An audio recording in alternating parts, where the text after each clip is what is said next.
students, welcome to your next class, class 7th English medium. Myself Riya Bhardwaj and today I am standing here to teach you chapter first, nutrition in plant. ठीक है बच्चों, तो इसके अंदर हम सबसे पहले फर्स्ट डेफिनेशन है हमारी न्यूट्रिएंट्स कि न्यूट्रिएंट्स क्या होते हैं. देखो, the component of food that is components of food, food के कंपोनेंट्स जो कि क्या है, carbohydrate, fat, protein, vitamin, minerals. ठीक है, क्या होता है बच्चों, देखो हम फूड को क्या करते खाते हैं, उससे हमें क्या मिलती है, एनर्जी मिलती है. ठीक है, तो हमारे फूड के अंदर ऐसी क्या चीजें होती है जिससे हमें एनर्जी मिलती है, जैसे कि carbohydrate, fat, protein, vitamin, minerals, ये सारी वो चीजें होती है. और ये क्या होती है, नेसेसरी होती है. क्या होती है, नेसेसरी होती है फॉर आवर बॉडी. अगर हम ये चीज फूड में ना हो तो क्या होगा, हमारी बॉडी की ग्रोथ अच्छी नहीं होगी, डेवलपमेंट नहीं होगी. तो क्या डेफिनेशन हुई न्यूट्रिएंट्स की, the component of food, carbohydrate, fat, protein, vitamin, minerals are necessary for our body are called nutrients. उन सबको हम क्या कहेंगे, न्यूट्रिएंट्स कहेंगे. Second point is nutrition. अब हमने ये तो देख लिया कि न्यूट्रिएंट्स क्या क्या होते हैं. अब वो क्या प्रोसेस होता है जिससे जो ऑर्गेनिज्म है वो फूड को किस प्रोसेस से क्या करता है, एनर्जी मिलती है, किस प्रोसेस से उसे एनर्जी मिलती है. तो क्या है, the process by which an organism obtain food.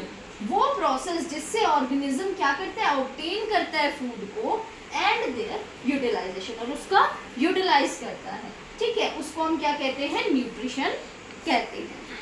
Third है mode of nutrition. Mode of nutrition, या फिर हम इसको कह दें कि कितने टाइप्स के न्यूट्रिशन होते हैं. तो कितने टाइप्स के होते हैं, they are of two types. ठीक है, first is autotrophic and second is heterotrophic. ठीक है, मोड ऑफ न्यूट्रिशन, तो कितने types of mode of nutrition में, ऑटोट्रॉपिक एंड हेटेरोट्रॉपिक. ऑटोट्रॉपिक का मतलब होता है auto means self, and heterotrophic में हेटेरो का मतलब होता है अदर. ऑटोट्रॉपिक ऐसे ऑर्गेनिजम्स जो कि अपना खाना खुद प्रिपेयर करते हैं उसको हम क्या कहते हैं, ऑटोट्रॉपिक कहते हैं.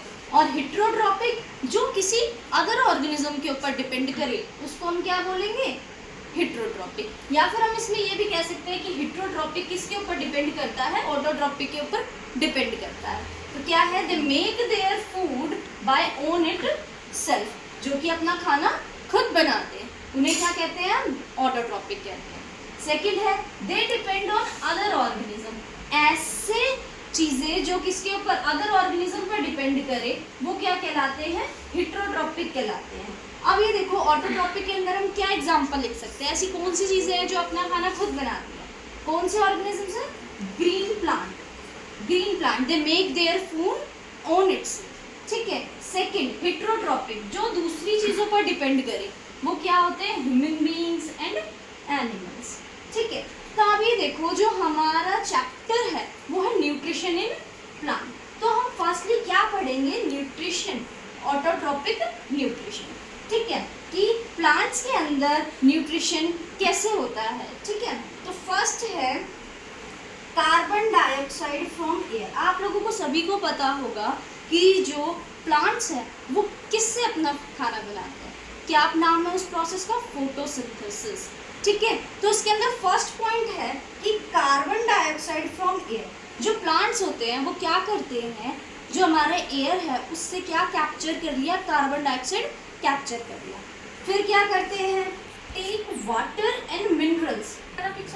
तो सेकेंड पॉइंट है take water and minerals from soil. जो हमारी प्लांट्स हैं वो वाटर और मिनरल्स कहाँ से लेते हैं, सॉइल से लेते हैं. ठीक है, सॉइल्स के थ्रू फिर वो रूट से हेल्प से स्टेम के थ्रू कहाँ तक जाते हैं, लीफ तक जाते हैं. ठीक है, उसके बाद है स्टोमेटा.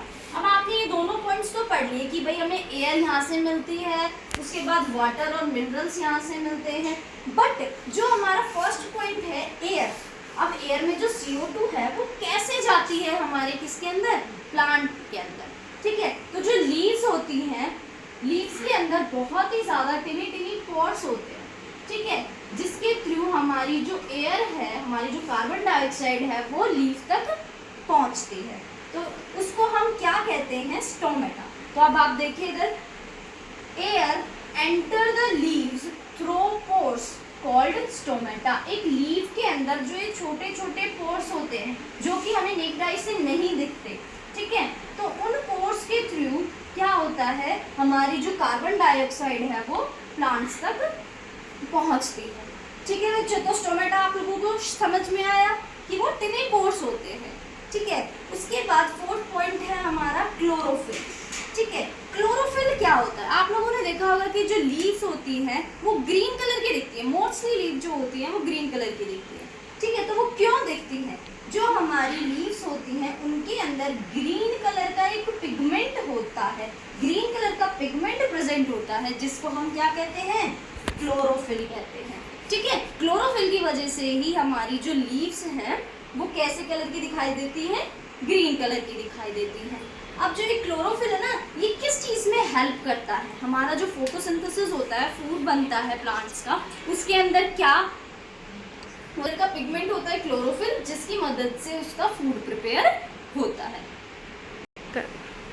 ठीक है, तो आज हमने क्या पढ़ा कि कैसे कैसे हमारी एयर से कार्बन डाइऑक्साइड कैप्चर होती है, फिर वाटर मिनरल्स हमें सॉइल से मिलते हैं, फिर जो स्टोमेटा होता है वो क्या होता है, टिनी पोर्स होते हैं, उसके बाद है क्लोरोफिल। क्लोरोफिल क्या है, ग्रीन कलर का पिगमेंट प्रेजेंट होता है हमारी लीव्स के अंदर। तो अब हम कल पढ़ेंगे कि फोटोसिंथेसिस पूरा प्रोसेस होता क्या है। आई होप बच्चों आप लोगों को ये सब कुछ समझ में आया होगा। आगे के टॉपिक हम कल क्लियर करेंगे। Thank you.